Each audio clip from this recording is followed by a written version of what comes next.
submateri mengenai fungsi sistem reproduksi pada pria. Jadi, fungsi sistem reproduksi pada pria sendiri memiliki 3 submateri. Yang pertama yaitu fungsi kelenjar, fungsi saluran, dan fungsi hormon. Di sini kita berdua akan membawakan submateri mengenai fungsi kelenjar dari sistem reproduksi pada pria. Oke, sebelumnya kamu tahu nggak organ reproduksi pria itu apa? Menurut pengetahuan saya, organ reproduksi pada pria merupakan sekelompok organ yang terlibat dalam sistem reproduksi pria. Organ reproduksi pria dimiliki sejak lahir, tetapi kemampuan reproduksi baru akan dimulai setelah masa pubertas, yaitu pada kisaran usia 9-15 tahun. Selanjutnya, kamu tahu nggak sih apa aja fungsi kelenjar dari sistem reproduksi pada pria itu? Oke, fungsi kelenjar pada pria itu yang pertama yaitu testis. Ada testis. Fungsi testis itu yaitu memproduksi sperma dan hormon testosteron yang utama pada pria. Yang kedua ada apa nih? Yang kedua, di sini ada epididymis.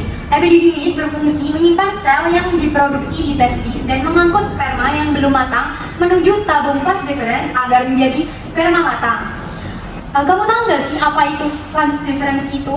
Nah, vas deferens itu yaitu tabung berotot yang panjangnya sekitar 45 cm atau sekitar 18 inci yang berfungsi untuk mengangkut sperma menuju uretra dalam persiapan untuk ejakulasi. Kemudian di kelenjar pria ini ada kelenjar prostat. Kelenjar prostat itu berkontribusi dalam memberikan cairan tambahan untuk proses ejakulasi. Cairan prostat juga membantu sperma agar tetap sehat.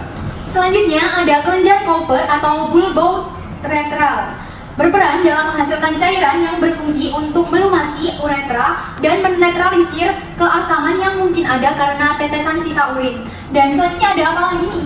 Nah, yang terakhir yaitu ada vesicula seminalis.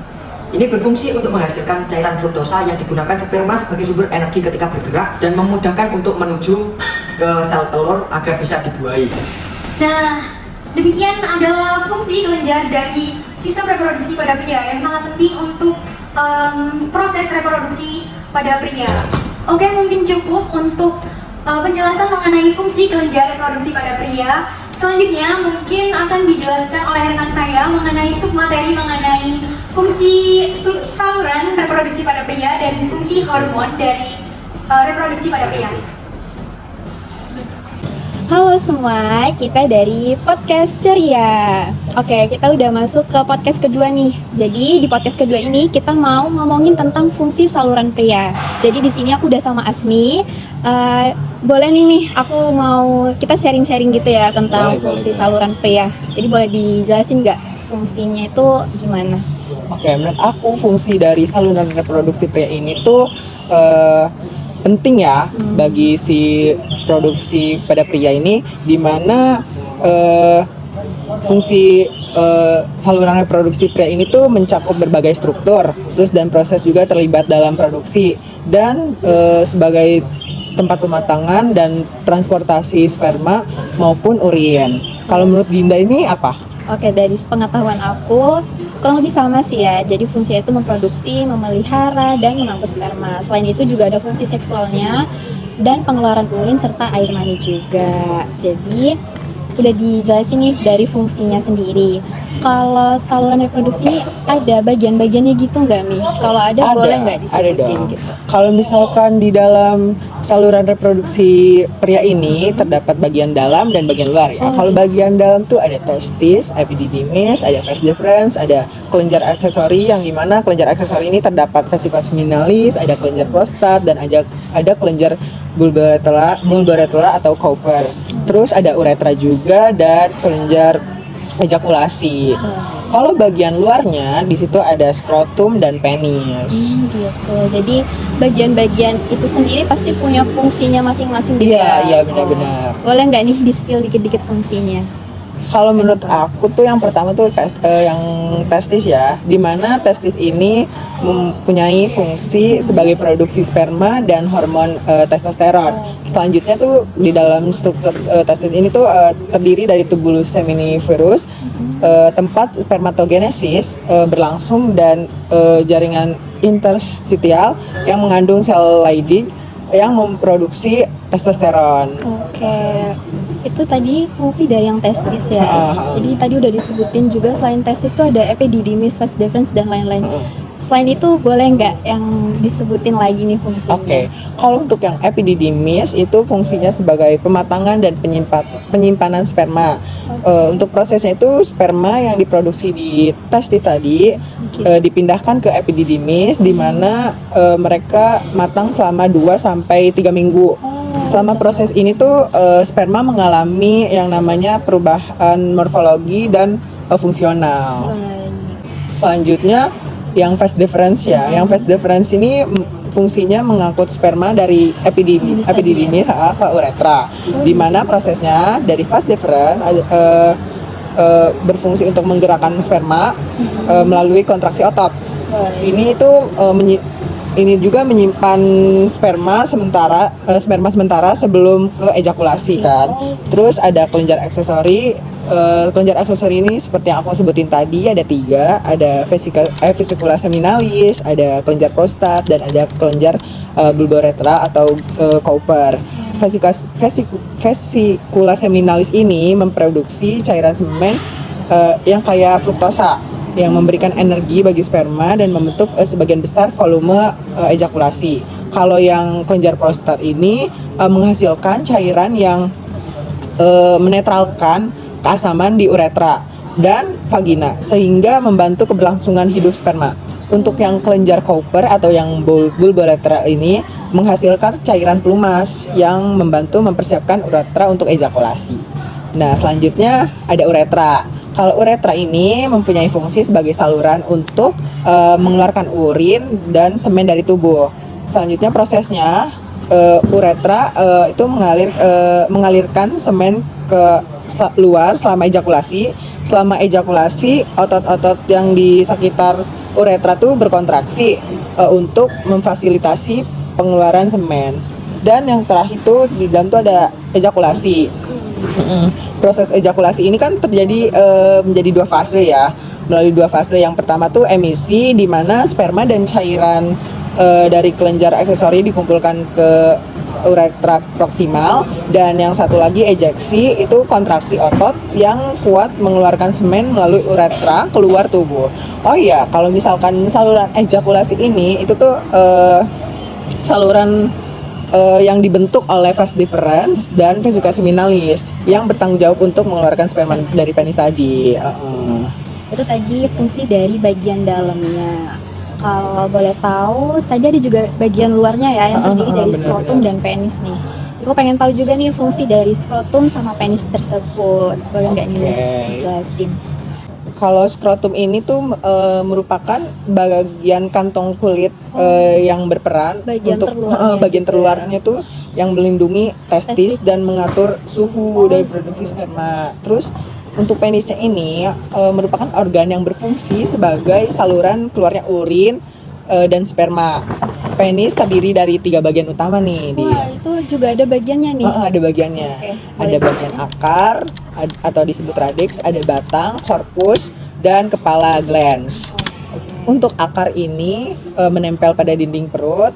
Untuk batang berbentuk silinder mengandung jaringan erektil, dan juga kepala atau glans itu ujung penis yang memiliki lubang untuk keluarnya urin dan sperma. Oke, jadi kita udah dijelasin nih sama Asmi terkait dari fungsi-fungsi organ dari reproduksi pria. Apakah Dinda mau tanya ke aku atau mau ngasih tambahan dari materi yang ini? Kalau dari aku sendiri, aku pengen nanya nih ke kamu.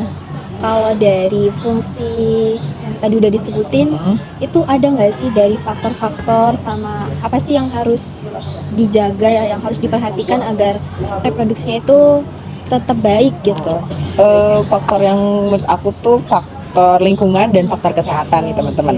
Untuk faktor-faktornya tuh ada faktor yang seperti nutrisi, kayak kita makan tuh makanan sehat, bener. Terus ada tingkat stres juga, tingkat stres juga bisa ngaruh, bener. Terus ada kebiasaan hidup. Kebiasaan hidup tuh kayak gimana sih kita ngejalanin hari-harinya, apakah kayak tidurnya normal gitu-gitu, olahraga.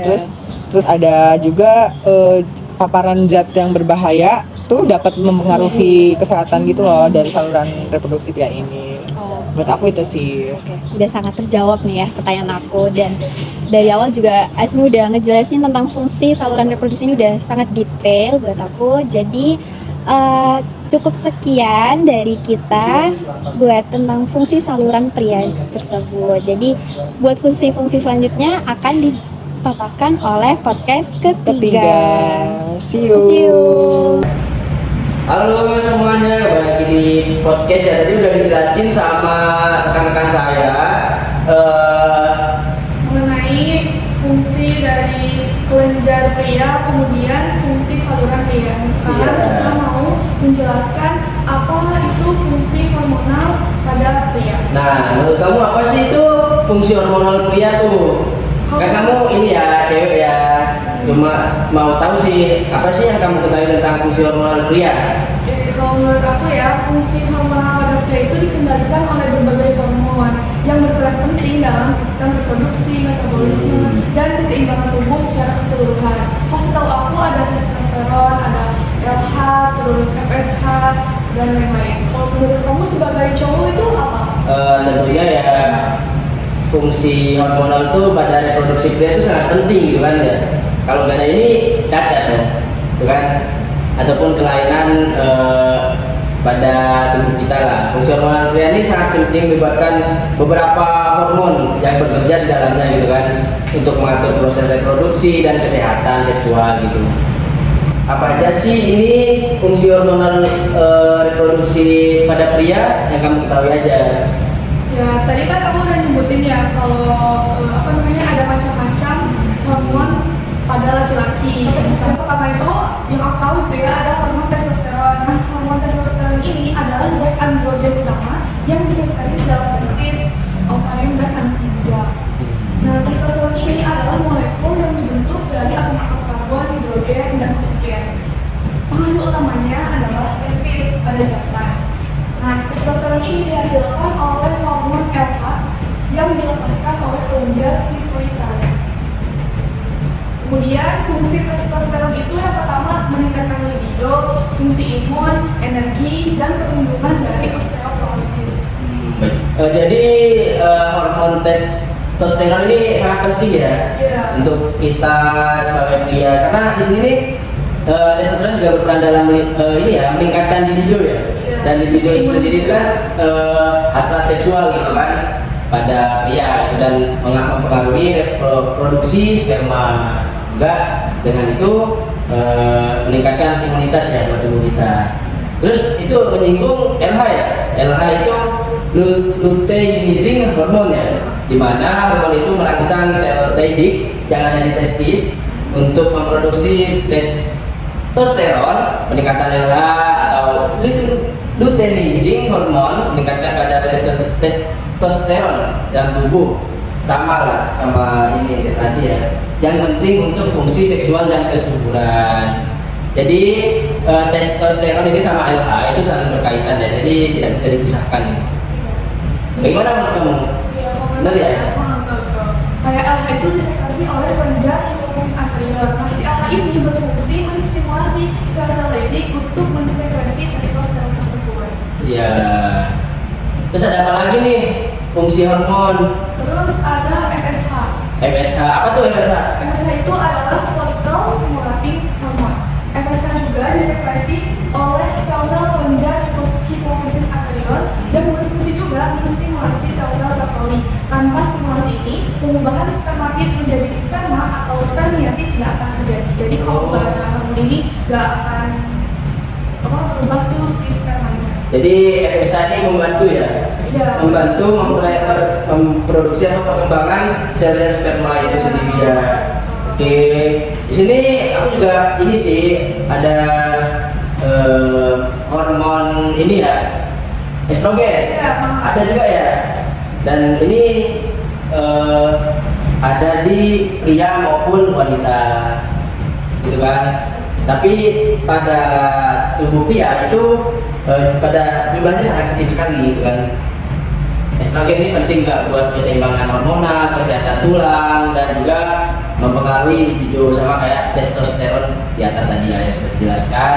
Terus ada apa lagi nih yang dibahaskan nih? Mau nambahin ya, kalau misalnya si estrogen ini dibentuk terbentuk oleh sel-sel sterotoli ketika distimulasi oleh FSH. Jadi setiap hormon tuh kayak nyambung gitu loh, kayak saling membantu kayak gitu. Sterotoli juga mensekresi suatu protein pengikat androgen yang mengikat testosteron dan estrogen serta membawa keduanya ke dalam cairan pada pembuluh seminiferus. Kedua hormon ini tersedia untuk pemakaman sperma. Kan tadi yang FSH itu kayak membentuk ya. Ya, bentuk perkembangannya. Sekarang ini pemakaman ya. Itu pemakamannya pada si sperma tersebut. Selanjutnya ini ada banyak ya sekali ya fungsi hormonal pada reproduksi pria ini. Tapi di antaranya itu ada itu yang sudah kami jelaskan tadi. Dan ini saya juga mau jelaskan satu lagi ini hormon prolaktin, ya kan ya. Nah, di mana prolaktin ini sama kayak estrogen tadi, ada pada wanita maupun pria gitu kan. Dan berperan sama sih sama kayak testosteron tadi di atas untuk dalam pengaturan libido dan fungsi seksual gitu. Kemudian mungkin ada juga hormon pertumbuhan. Nah, si hormon pertumbuhan ini diperlukan untuk mengatur fungsi metabolisme testis. Hormon pertumbuhan secara khusus meningkatkan pembelahan awal pada spermatogenesis. Kembali lagi ke testis, testosteron. Kembali lagi ke testosteron. Testosteron juga memiliki sejumlah khasiat fisiologi yang penting gitu ya. Ada efek virilisasi, ada efek anabol, dan efek tulang. Penyebab laki-laki kekurangan hormon testosteron itu yang pertama ada kelelahan kronis, kemudian ada gangguan ereksi atau sulit mendapat atau menjaga si ereksi tersebut. Yang ketiga itu ada depresi, yang keempat ada postur tubuh yang kurang tegak maupun berkurangnya kemampuan atletik, dan yang terakhir itu turunnya gairah seks. Nah, itu merupakan akibat kekurangan dari hormon testosteron tersebut. Oke, tadi udah dijelasin ya akibat kekurangan dari hormon testosteron sama bahasanya ya, udah dijelasin ada kelelahan kronis, depresi dan lain-lain. Nah, sekarang aku mau jelasin nih faktor yang mempengaruhi tinggi rendahnya kadar pada hormon testosteron. Yang pertama tuh penyebabnya menopause pada pria atau andropause. Yang pertama ada faktor lingkungan. Faktor lingkungan ini sangat berpengaruh karena kita hidup di sini ya, itu pasti berkaitan sama lingkungan atau masyarakat ya, benar ya Pak saya. Terus yang kedua nih faktor organik ya, organik. Terus kita yang ketiga ada faktor psikogenik di mana itu pada dalam tubuh kita juga ya. Terus yang terakhir yang ini terlalu banyak lemak itu juga meningkatkan kadar estrogen yang menurunkan kadar testosteron. Jadi kalian semua yang memiliki banyak lemak mungkin bisa dikurangi ya dengan cara olahraga, jangan makan makanan yang berminyak ya, apalagi itu makan sayuran kayak gitu. Nah, yang kedua itu gejala pria yang akan mengalami menopause itu yang pertama produksi testosteron itu melemah, tubuh panas dingin, perubahan mood, mudah lupa, dan gairah seks menurun. Oke, mungkin itu saja sih pada hormonal reproduksi pria ini ya. Dari saya dan Mbak Aska, terima kasih sudah mendengarkan dari awal tadi dari kelenjar ya, kelenjar, fungsi kelenjar. Terima kasih sudah ini, dan jangan lupa di share ke teman-temannya. Saya minum dulu ya, sedikit haus. Mungkin saya tutup aja. Assalamualaikum warahmatullahi wabarakatuh. Oke, terima kasih.